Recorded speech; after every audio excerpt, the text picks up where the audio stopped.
There's all kinds of people watching this that are long Bitcoin, and there's nobody that's short, and nobody wants their windpipe stepped on. I don't blame them. I don't like people who step on my windpipe.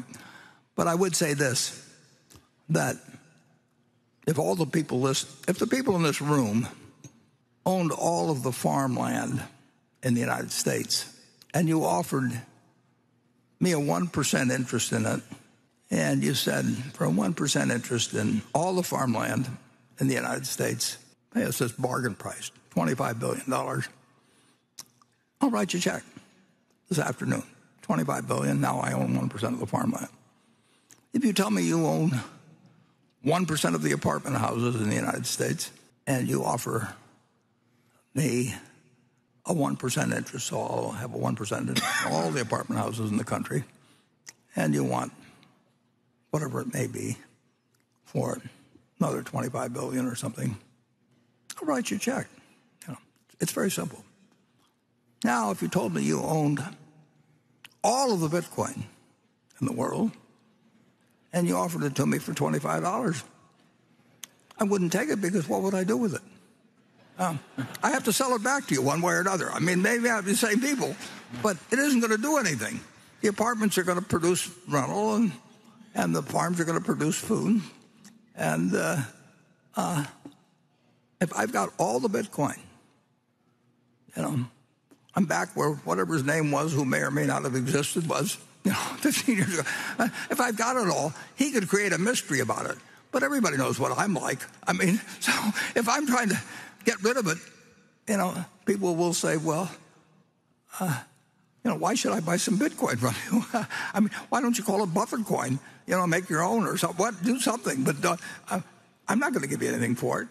And you'd be right, incidentally. But that explains the difference between productive assets and something that depends on the next guy paying you more than the last guy got. Now, net, if you look at it, a lot of commissions have been paid, and there's all kinds of frictional costs that are very real that somebody has paid to a bunch of people who facilitate this game.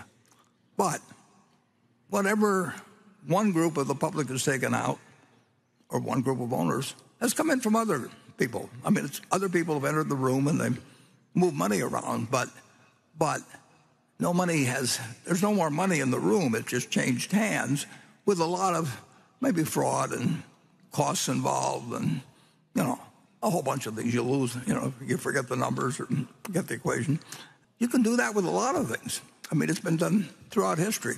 Certain things have value that produce something tangible. I mean, you can say a great painting, probably will have some value 500 years from now. May not, but the odds are pretty good that if it was a big enough name, at some point, there will be a few things. I mean, you can find something. If somebody wants to sell you a pyramid or something, and you can charge the viewers, or it'll be around a long time and won't produce anything. But people will find it interesting to go there because they've read about the pyramids. But basically, assets, to have value, they have to deliver something to somebody, and there's only one currency that's acceptable in the United States. I mean, you can come up with all kinds of things. We can put up Berkshire coins, or we can put up Berkshire money or anything like that. But we get in trouble, I guess, if we call it money. But in the end, this is money, and there's no reason in the world why the United States government, whose currency people prefer, there's just under 2.3 trillion just of these little pieces of paper floating around some places, 7,000 for every man, woman, and child in the United States. And of course, most of them probably aren't in the United States. Who knows? But this is the only thing that's money. And anybody that thinks the United States is going to change to where they let Berkshire money replace theirs is out of their mind. I mean, so anyway, with those few deficiencies, whether it goes up or down in the next year or 5 years, 10 years, I don't know.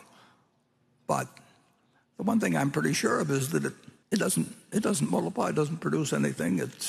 It's got a magic to it, and people have attached magics to lots of things. I mean, the gold on Wall Street, create magic.